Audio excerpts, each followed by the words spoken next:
La palabra misionero significa uno enviado. Apóstol significa uno enviado. Un misionero es un apóstol. Cuando la gente dice que no hay más apóstoles y esa misma iglesia envía misioneros y dice que no hay apóstoles, yo no lo entiendo. Pero el apóstol es uno que es enviado. También el misionero es uno que es enviado por Dios. Y Pablo, no por deseo, no por gusto, no por la voluntad del hombre o sus propios deseos humanos, sino por la voluntad de Dios, él fue un apóstol. Nosotros necesitamos más como esos. Por la voluntad de Dios, él iba camino a Damasco para arrestar, piénsenlo, iba a arrestar al mismo grupo que él fue enviado para ser un apóstol. Ahora, ustedes ven cuán contrario se mira para el elemento humano las cosas que Dios hace. Precisamente las cosas que uno piensa que no haría, esas pudieran ser precisamente las cosas que uno tiene que hacer. Cuando yo primero vi a la gente del Evangelio completo, vi a una muchacha una noche pararse en la audiencia cuando la música estaba tocando y empezar a danzar de punta a punta del auditorio. Yo nunca dancé en mi vida, nunca estuve en un salón de danza y nunca quería danzar. Bueno, por el egoísmo aquí, no audible, sino en mi corazón, yo critiqué a la muchacha. Yo dije, no hay nada de Dios respecto a eso. Solo un joven predicador bautista sentado ahí, y dije, no puede haber nada en eso. Esa mujer allá en el auditorio, ella únicamente está haciendo una exhibición, ella solo quiere que alguien la mire. Yo por nada lo hubiera dicho en voz alta, pero en mi corazón yo lo estaba pensando. Algunos de ellos dijeron, ¿qué pensó usted de la reunión? Yo dije, estuvo bien, pero en mi corazón, yo no creí en eso. Así que ustedes saben, una noche de Año Nuevo, yo estaba sentado en mi propio tabernáculo y ellos empezaron a tocar esta alabanza, habrá en el aire un encuentro con Jesús. ¿Y saben ustedes lo que sucedió? Yo hice la misma cosa. Así que ustedes ven por qué. Precisamente las cosas que uno dice que no haría, puede hacer que uno tenga que hacerlas en alguna ocasión. Así que me imagino que Pablo dijo que él nunca se rebajaría y se metería al polvo como algunas de esas otras personas, y gritaría y vociferaría y se comportaría así como ellos lo estaban haciendo, pero Dios le mostró que él tenía que hacerlo. Así que algunas veces cuando uno dice que no hará algo, tenga cuidado, pueda que Dios lo haga hacerlo. Muy bien, entonces él era un apóstol por la voluntad de Dios. Él no tenía voluntad en ello, Dios lo hizo. Lo hizo a él un apóstol del Señor Jesucristo. Por la voluntad de Dios a los santos. Fíjense, esto no está dirigido a los pecadores, incrédulos. Esto está dirigido a los santos o a los santificados. Escriban lo que la palabra santificar significa los limpiados y puestos a un lado para servicio. En el Antiguo Testamento es una palabra compuesta, no únicamente significa limpio, sino significa puestos a un lado para servicio. ¿Ven? Es ser limpiado y puesto a un lado para servicio. El altar santificó al vaso, y él lo puso a un lado para servicio. A los santos y fieles en Cristo Jesús que están en Éfeso. ¿Ven a quién él está dirigiendo esto? Permítame ahora leerlo sin interrupción. Escuchen, Pablo, apóstol de Jesucristo, por la voluntad de Dios, a los santos y fieles en Cristo Jesús que están en Éfeso. A los fieles en Cristo Jesús. Ahora, esta epístola está dirigida a esos, no al mundo de afuera, no es un sermón. Pablo no les estaba predicando aquí a los que no eran salvos. Él se los estaba predicando a los salvos, a los llamados fuera, a los separados, a los puestos a un lado y a los fieles en el llamado. Ahora, a esos son a los que él se está dirigiendo, a los que están en Jesús. La posición del creyente es en Cristo. Y Cristo únicamente se encontrará con el creyente. El creyente únicamente puede adorar a Cristo si él está colocado posicionalmente en Cristo. No creo que ustedes lo captan. Permítanme tomar otra dirección. Miren, un creyente no puede adorar y no tiene derecho a adorar Ningún hombre tiene derecho de adorar al Señor estando fuera del cuerpo del Señor Jesucristo. ¿Sabían ustedes eso? Si tuviéramos tiempo para regresar y tomar las leyes sobre eso, sería hermoso. Él es quien se está dirigiendo al creyente en Cristo. Anoche yo estaba predicando de la sangre, cómo es que Dios entró al vientre de la Virgen y el Creador mismo haciéndose una célula de sangre, y de la célula empezó a presionar más allá de la célula, y por medio de ese rompimiento de la célula de sangre, rompió donde estaba encerrado rompió el velo, mejor dicho, en donde ellos lo tenían a él separado, y ahora puede traer al creyente dentro del compañerismo con él, únicamente a través de la sangre. Ellos no tenían el derecho de adorar, los que no habían venido a través de la sangre. Miren en el Antiguo Testamento, allá, cuando los creyentes, ellos tenían un tabernáculo, y en el tabernáculo, ningún hombre tenía el derecho de adorar a menos que él viniera al tabernáculo. Era un lugar en donde la sangre era ofrecida, y sin el derramamiento de sangre no hay remisión de pecado, ni promesa de que la oración iba a ser contestada fuera de la sangre. Pero los hijos de Israel iban al templo, un lugar que era designado por Dios para que todos los creyentes se reunieran en un compañerismo. ¿Lo ven? Ellos estaban juntos, cada tribu. Los fariseos, los saduceos, los herodianos, los publicanos, todos se reunían en un lugar para compañerismo. ¡Cuán hermoso! ¿Por qué? Porque allí el cordero era matado, la sangre era puesta sobre el altar de bronce y los cuerpos eran quemados y el humo subía. Y todo bajo ese humo, lo cual era olor fragante en su nariz a medida que salía del lugar, todo bajo la sangre, tenía el derecho de adorar. ¿De qué hablaba eso? Del Señor Jesucristo. Porque Dios luego vino a su templo en una columna de fuego. Cuando el templo fue hecho un lugar para adorar, para que todo Israel se reuniera, la columna de fuego entró y pasó sobre las alas de 70 pies de los ángeles. Se regresó y pasó sobre los ángeles en la pared. Regresó al propiciatorio, en donde dos grandes querubines de bronce de 14 pies estaban con sus alas juntas una con la otra, y allí se posó. Dios viniendo a su templo para ser adorado desde ese templo, en donde la sangre afuera hizo una expiación. Entonces, cuando Cristo vino a la tierra,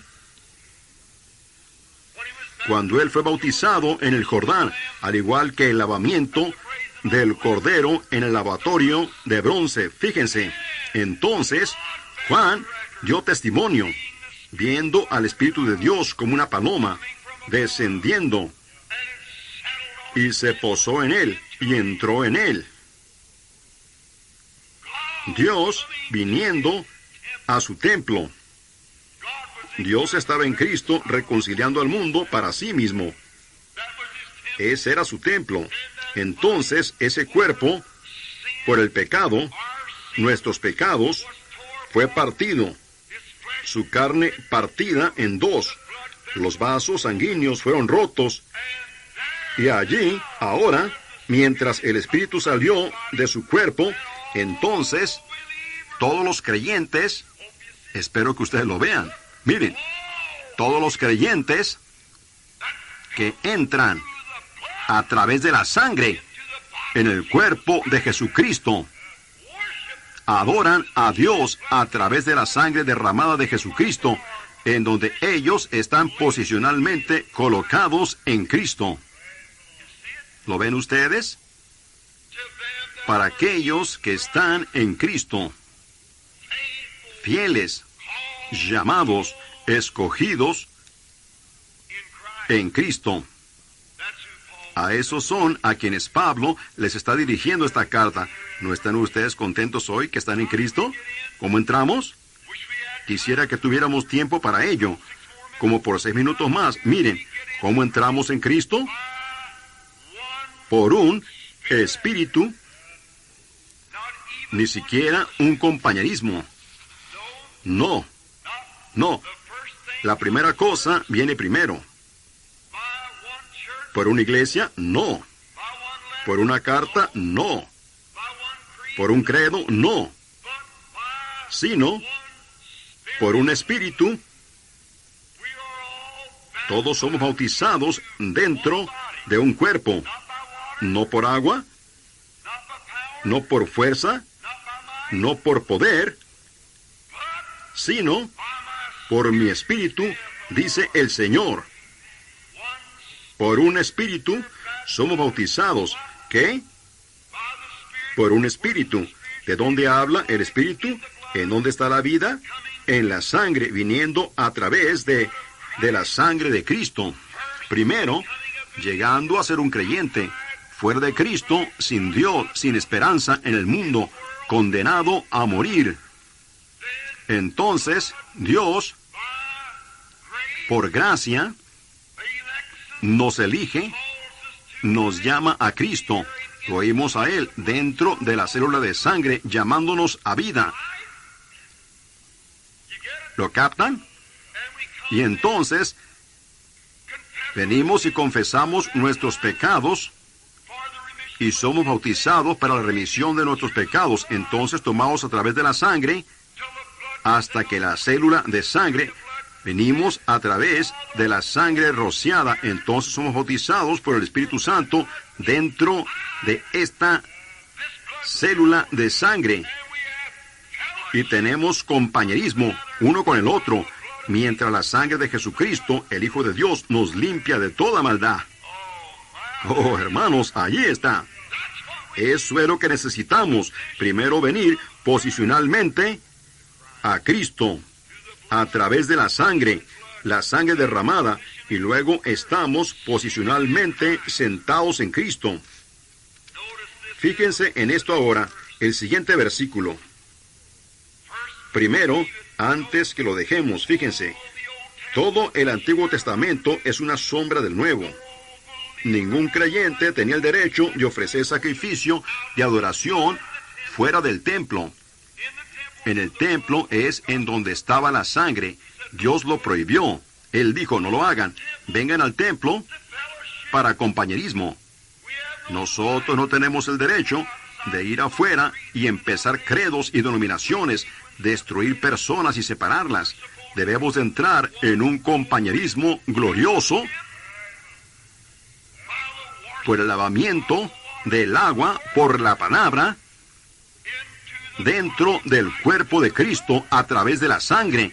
Y nosotros llegamos a ser hijos de Dios, comprados con sangre. Entonces yo no tengo el derecho de decir, porque usted es un metodista, usted no es mi hermano, y usted es un bautista, usted no es mi hermano, o si usted es pentecostal, usted no es mi hermano. Todos hemos sido hechos partícipes de este compañerismo después de que hemos venido a través de la sangre. Entonces nos sentamos juntos. ¿En qué clase de lugares? Lugares celestiales, como en Cristo Jesús. Lugares celestiales, lugares celestiales. Cuando usted está fuera de Cristo, usted no entiende los lugares celestiales. Cuando está allá afuera, usted mira y dice, oh, ese montón de fanáticos, ellos no saben de lo que están hablando. La razón que usted no sabe es porque usted nunca ha sido participante del compañerismo de sus sufrimientos. Usted nunca puso sus manos sobre su cabeza bendita y sagrada y sintió los dolores del Calvario por sus pecados. Usted nunca supo lo que eso era. Amigo, compañero, usted no sabe lo que eso significa hasta que suba al Calvario y vea tal precio que fue pagado por usted. Entonces, cuando usted comprende todo al respecto, Dios, por medio de la gracia, lo lleva usted a través del torrente sanguíneo dentro de su propio compañerismo con su amado Hijo, Cristo Jesús. ¡Oh, cuán maravilloso! Déjeme decirles, eso me hace sentir también el saber que hemos sido privilegiados para hacer esto, entrar en su compañerismo maravilloso en Cristo. Ahora, entonces, cuando usted está establecido en el compañerismo y amigo, fuera de Cristo, fuera de su compañerismo, usted no tiene el derecho de decir que la gente que está en el compañerismo, que cree en lo sobrenatural, está fuera de su mente, porque usted nunca ha probado para ver que el Señor es bueno. Usted nunca ha venido a través de esto para entrar en este compañerismo. O usted pudiera creer, usted pudiera aceptarlo. Usted pudiera decir, sí, yo creo que la Biblia está correcta, yo también voy a la iglesia. Pero ¿ha muerto a usted mismo? ¿Y nacido otra vez? Dejando todo lo de afuera y traído a la sangre para entrar en este compañerismo y sentarse en lugares celestiales en Cristo Jesús, lo que Dios puede hacer. Cómo la revelación de Dios puede moverse a través de la audiencia de esa manera cuando todos nosotros hemos sido participantes de este mismo compañerismo, ¿ven? Y ahora, esos son a los que Pablo les está dirigiendo esta epístola. Y solo por un minuto o dos más, Pablo les está dirigiendo esta epístola a aquellos que están en Cristo Jesús. ¿Ven ustedes? Y a los fieles que están dentro. ¿Ven cómo entramos? Ninguno afuera tiene el derecho a entrar. Ninguno sin venir a través de la sangre puede estar adentro. Oh, él dice, yo vine a través de la sangre.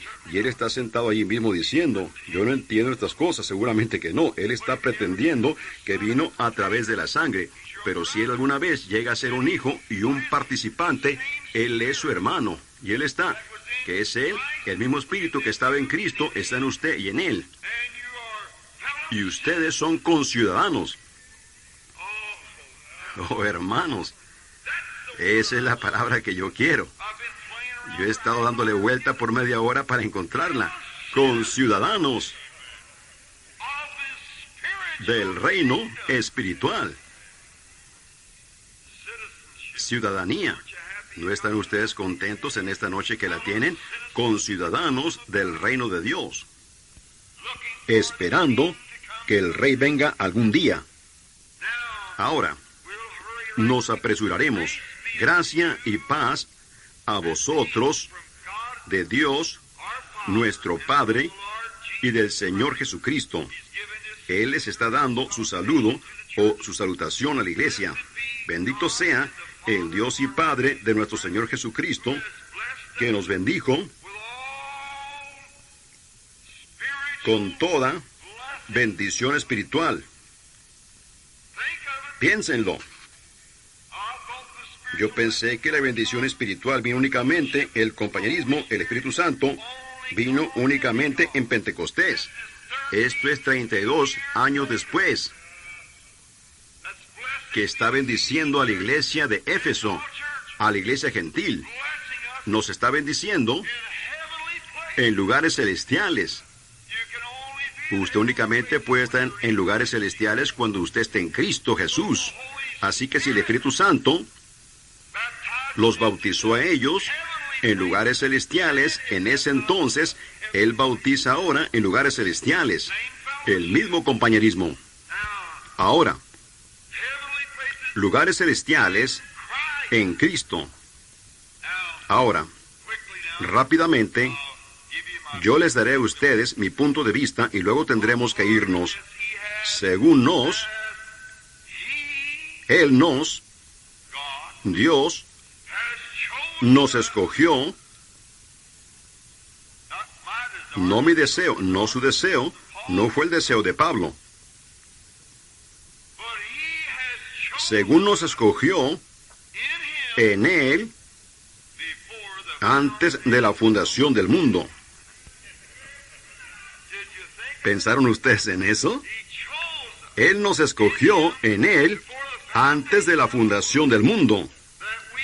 ¿Para qué?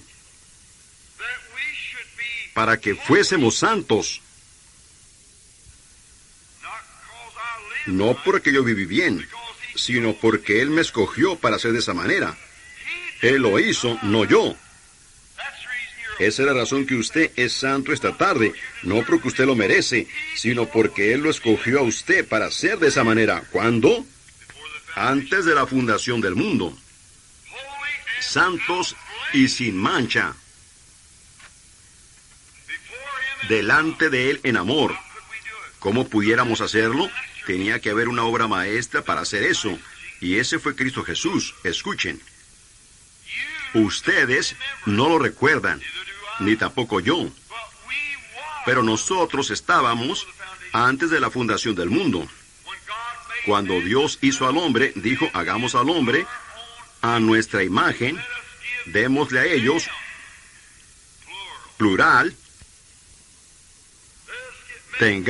hagamos al hombre a nuestra imagen, hombre espíritu, y démosle a ellos dominio sobre los peces del mar y del ganado y demás. Génesis 1.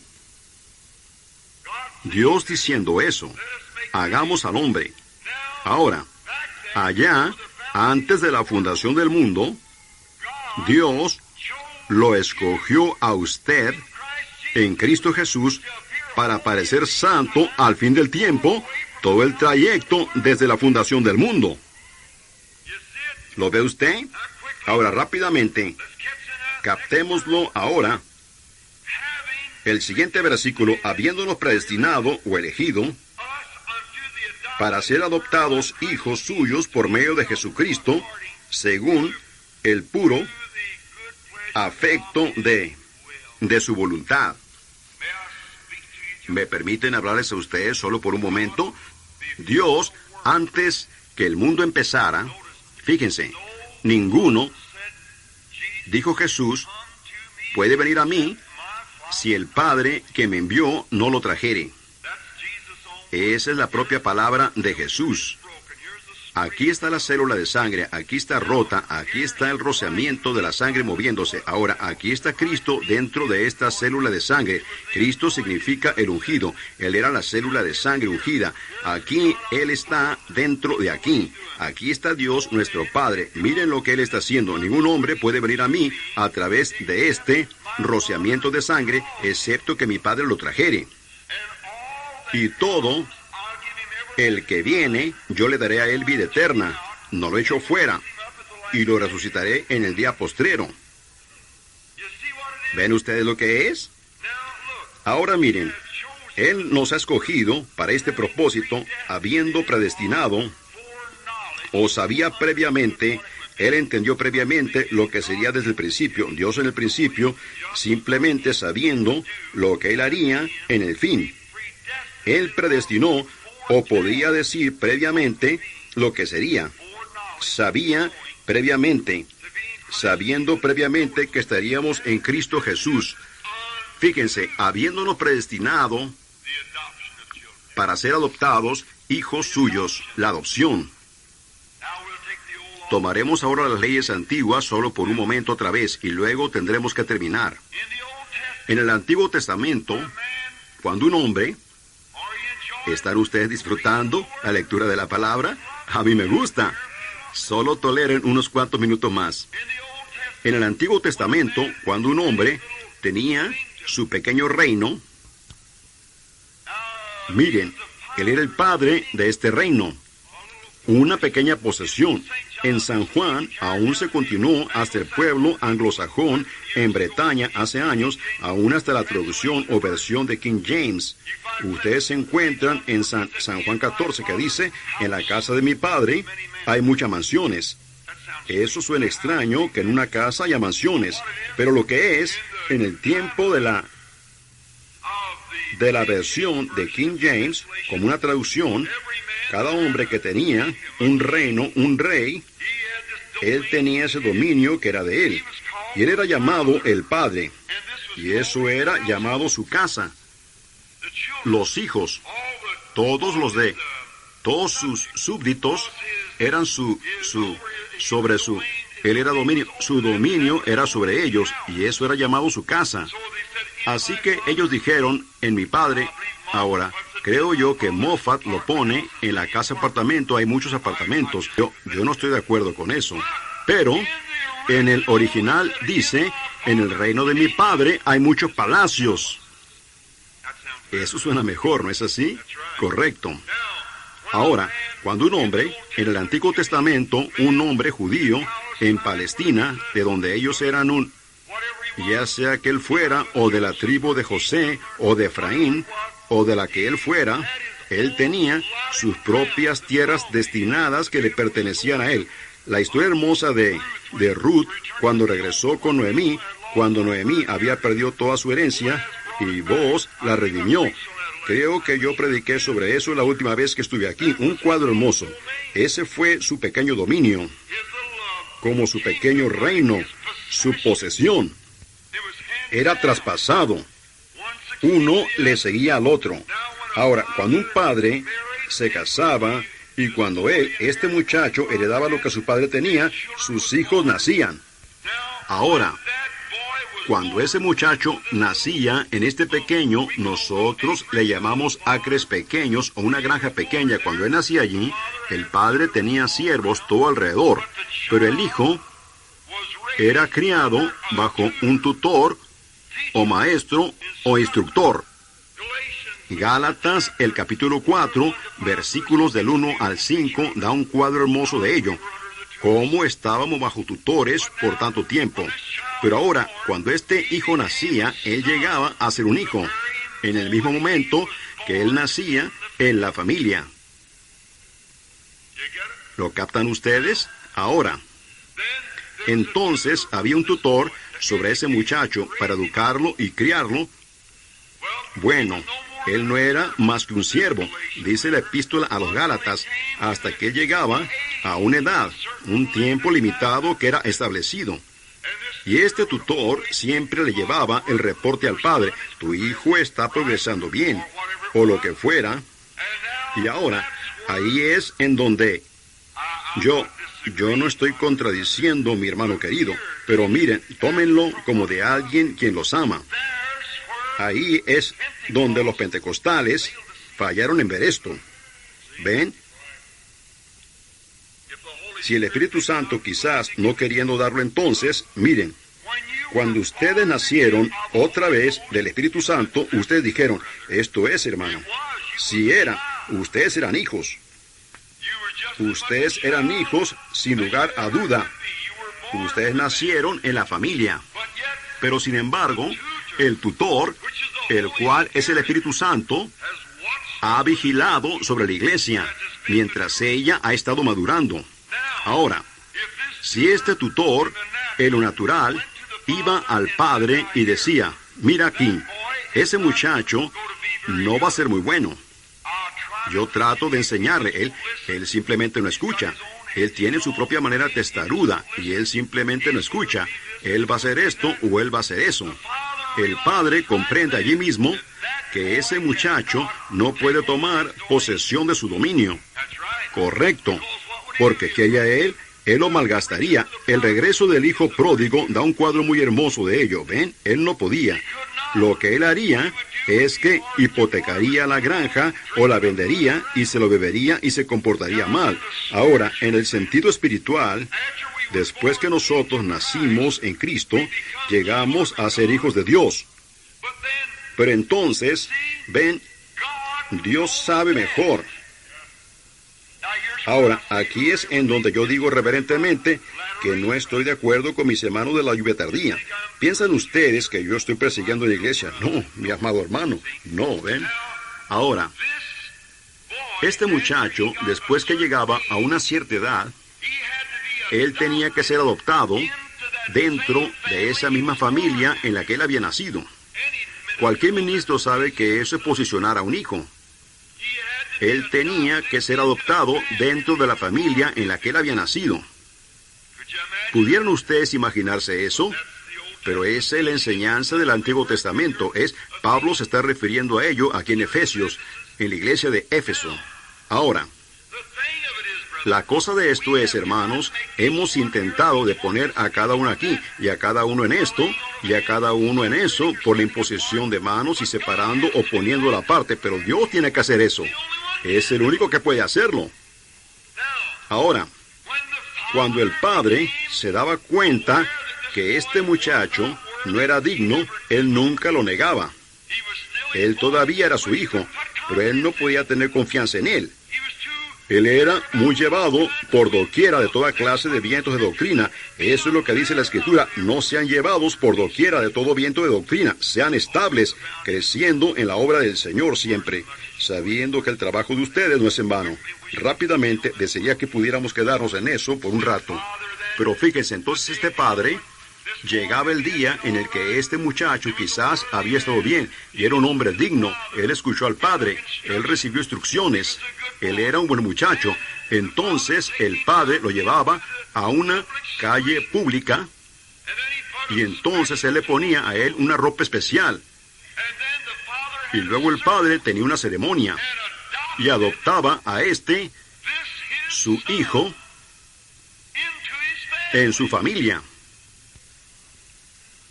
Pablo diciendo aquí, habiéndonos predestinado para ser adoptados. ¿Ven? Para ser adoptados. Moisés, una representación anticipada de ello. Y entonces este hijo, después que salía de allí, ya no se le daba, él ya no era más como el siervo bajo un tutor, él era el patrón. Amén. Y espero que esto penetre muy profundo. Voy a terminar en un momento. Entremos muy profundo. Este hijo no estaba ya más bajo un tutor, sino que él era como su padre. Y su padre le daba a él que hiciera ciertas cosas. El padre pudiera haberle dicho, encárgate de este campo aquí, o tú haces esto aquí, encárgate de los esclavos, o tú encárgate de lo que haya sido. Él estaba en posesión completa. Amén.